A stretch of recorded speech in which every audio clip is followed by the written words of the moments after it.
Welcome to the Owning Your Sexual Self podcast. I'm your host, Rachel Main, awesome wife and dog mom for life. I'm a sex therapist turned sex coach, and I run a successful business selling relationship enhancement products. I absolutely love talking about all things sex. So you can expect this podcast to explore all things related to women's sexual health because that's what I'm here for. I'm here to help you discover and embrace what brings you pleasure so that you can own your sexual self.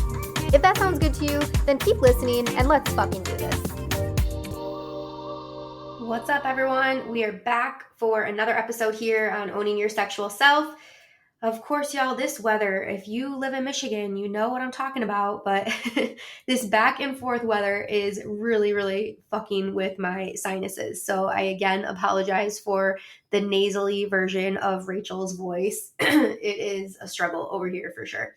But I am feeling better. I was able to get out last night after feeling crappy all week, and I did a pure romance party for some amazing women, been customers of mine for many years now, and it's always a joy to connect with these women and be able to show them the new products and share that sexual health education, have some fun, have some laughs, and meet new people too, which is one of my favorite parts about that job. And that just goes to say, you know, I talk a lot about the podcast, or on the podcast rather, about my coaching practices. And really, if you're new here listening, I do many things. So I joke and say I literally talk about sex all day, every day, because that is really the theme of my work and my life, really.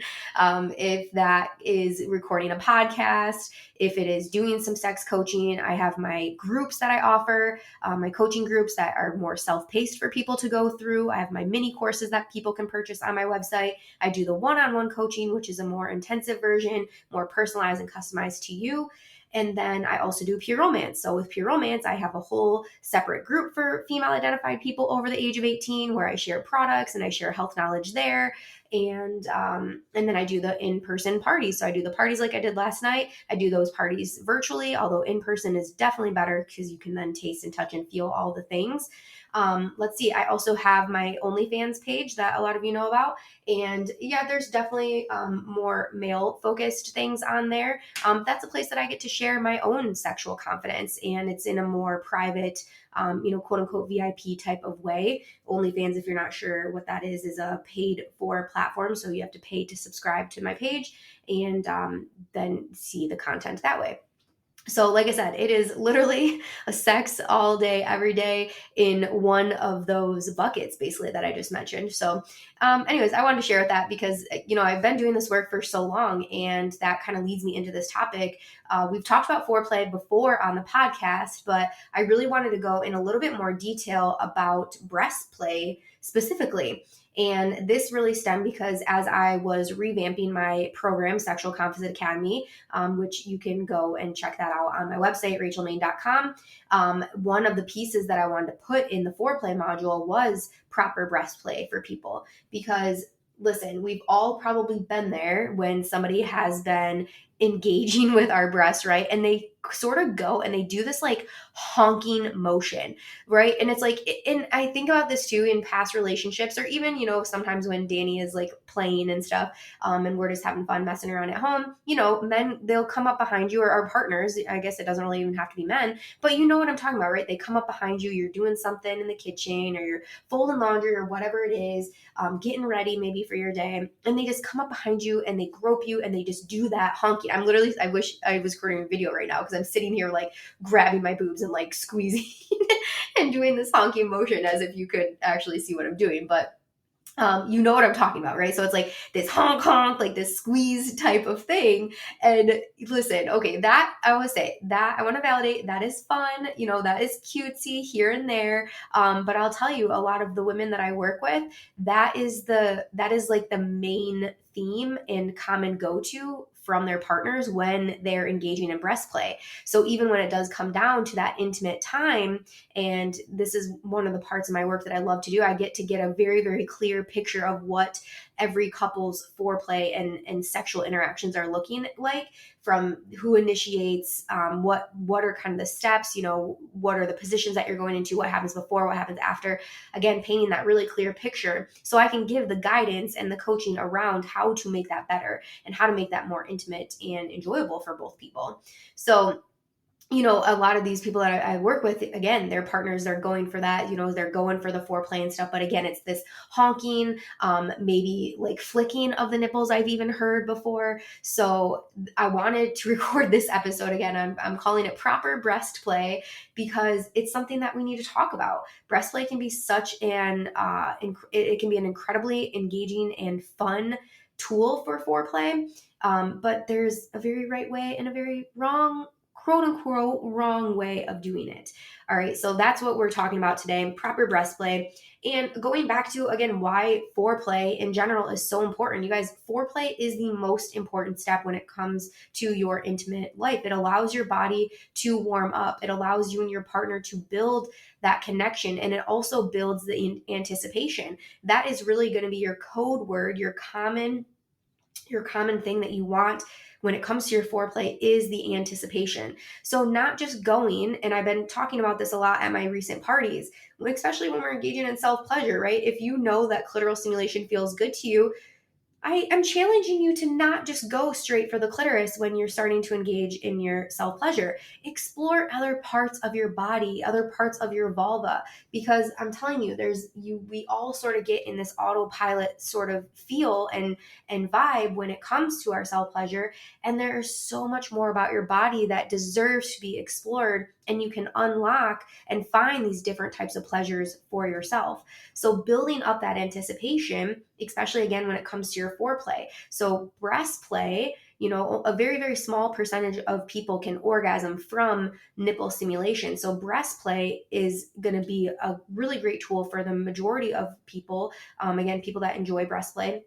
When it's done right, because again, a very small percentage is going to orgasm from that experience. And so if you're someone that does not typically orgasm from breast play or nipple stimulation, then this is a great anticipation tool for you to incorporate with your partner. And again, being able to educate them and show them and talk about what feels good for you. This also sets the mood. This is, I feel like breast play, when done correctly too, is a very sensual act. It's very, it's just very soft. It's very subtle. It's very, just sensual is the word I'm going to go with. So again, it's the most important step. And why that is, if you're someone that has female anatomy, we need about 15 to 20 minutes of enjoyable foreplay, because when that happens, that is when our cervix moves back, our vaginal walls expand, we start to self-lubricate, that clitoral hood starts to retract, and our body literally preps for penetration to happen. Now, if we go right into penetrative sex before the foreplay process happens, and really when I say the foreplay process, I'm speaking specifically to what I just described is the arousal process, the arousal phase of our sexual response cycle. And so when we skip that, penetration might be feeling very uncomfortable for us. We might be feeling drier than normal. We might not, I call it like our vaginas being stubborn. There have been times in my personal life, when we've gone to have sex and, penis is trying to get inserted. I'm like, I literally don't know. Like, she just is stubborn as ever right now.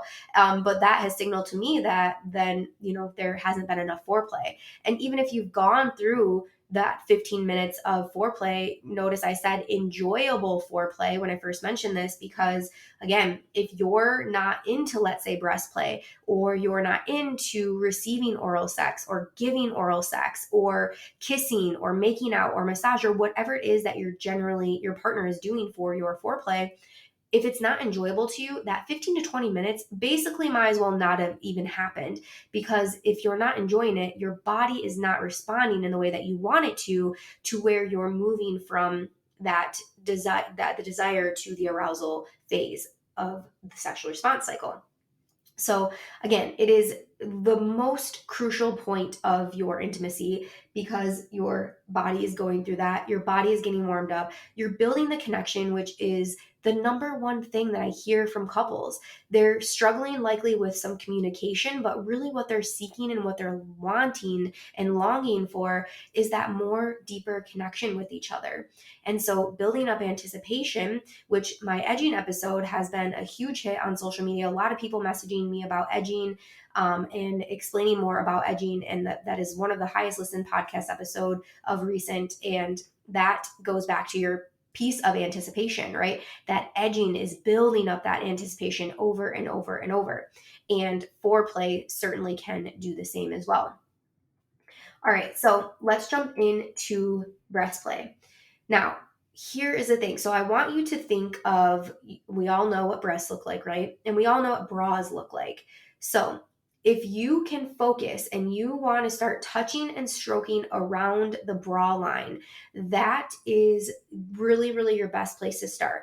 So if you can kind of cup your hand into a U shape and putting your thumb like right into the middle, so right into the I was going to say the cervix.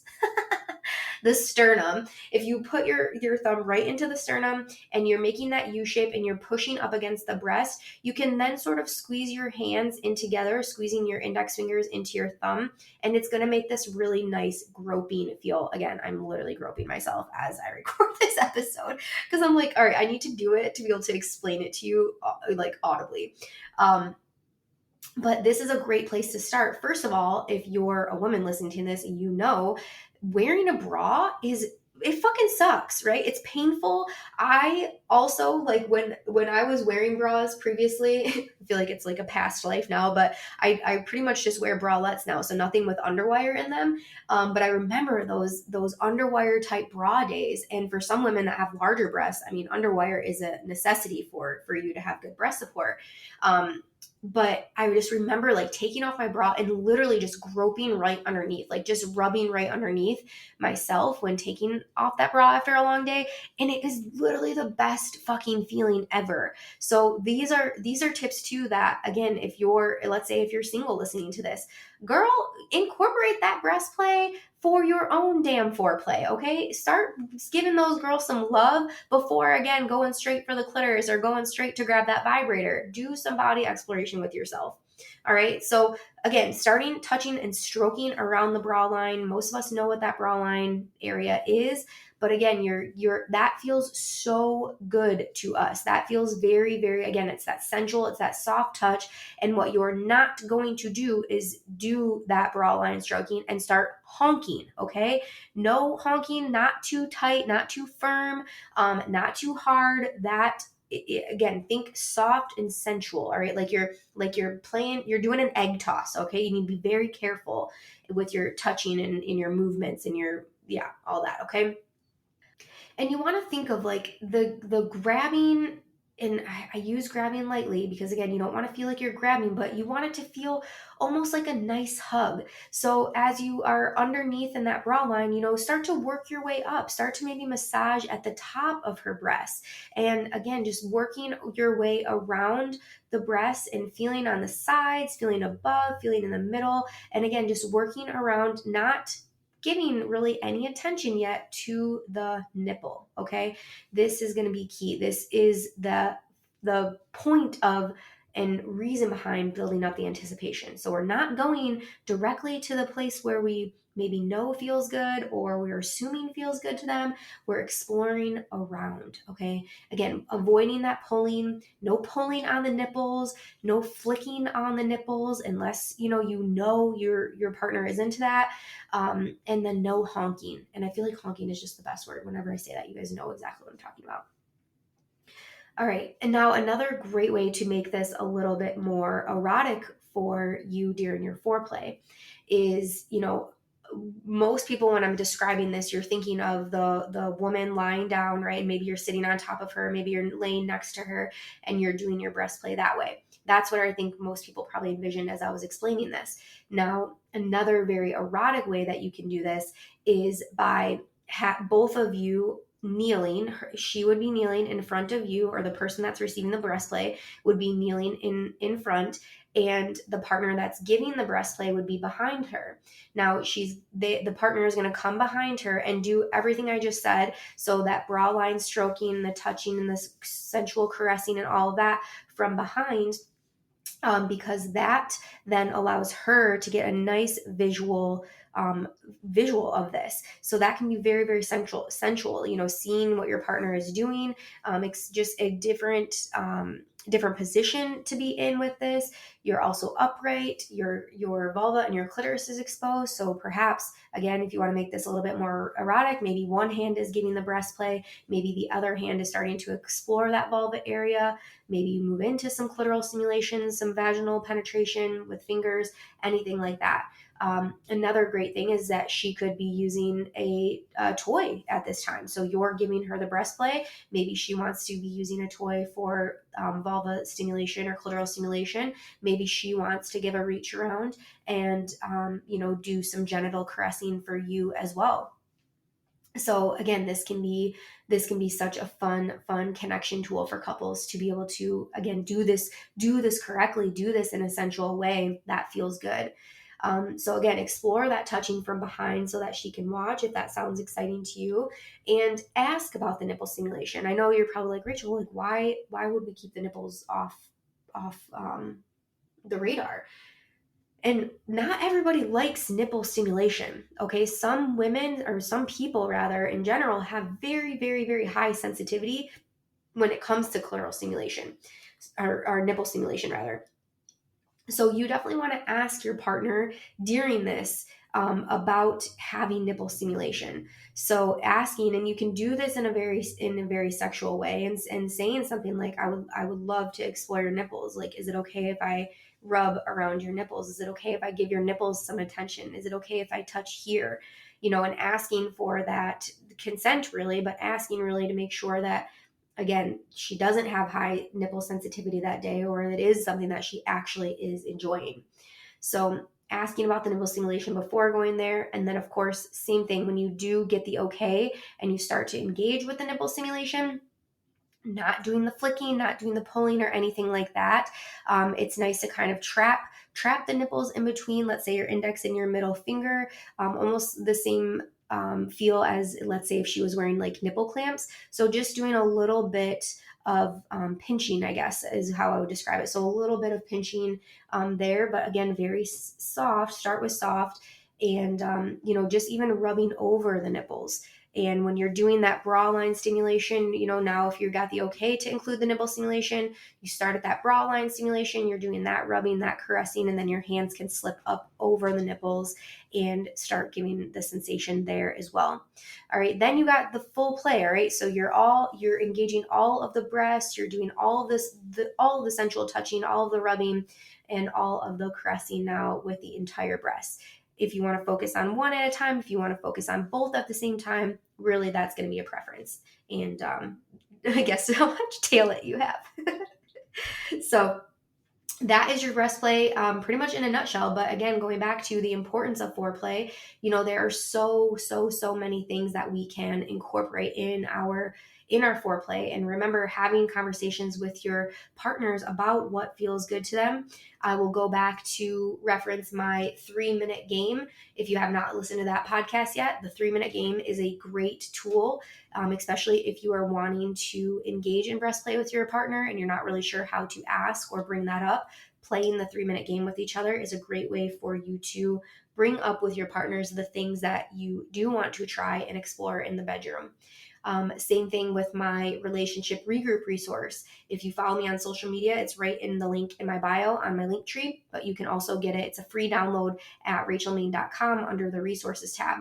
So the relationship regroup has on there one of the areas to pencil in and schedule out your, what I call, sexploration. So when you do your sexploration, let's say you do sexploration and it's going to be mainly focused on breast play. So let's say it's Titty Tuesday, all right? So Tuesday night is your free night tonight, and you're going to go and you're spending 30 minutes together, and you're spending that 30 minutes solely focused on breast play. And also to point out, listen, men have nipples too, all right? So this breast play is mainly, I would say, focused for people with breasts, but that is not to say that we cancel out and leave out nipple stimulation for men as well, because for all genders, nipple stimulation, again, it can be a very, very stimulating thing for people. And again, some people are going to have higher sensitivity than others. So you want to get that okay, that it's a go ahead to incorporate nipples when you're doing your breast play. All right. I hope this was helpful. I got some fun reels planned for this on social to capture this episode. But anyways, if you have questions, of course, you can always DM me. If you're interested in any of my coaching programs or one-on-one coaching, my one-on-one coaching is very quickly filling. So if you, again, go over to that link in my bio, I'd love to set up a consultation call with you to see if my services are right for you, and also share with you how I can help your sex life or your sexual confidence. All right, y'all. I love you so much. Thank you for listening, and I'll see you next week. Thank you so much for listening to today's episode. If you loved it, be sure to subscribe so you never miss a thing. And if you loved it so fucking much, be sure to leave a 5-star review. I'll see you next week, and until then, keep owning your sexual self.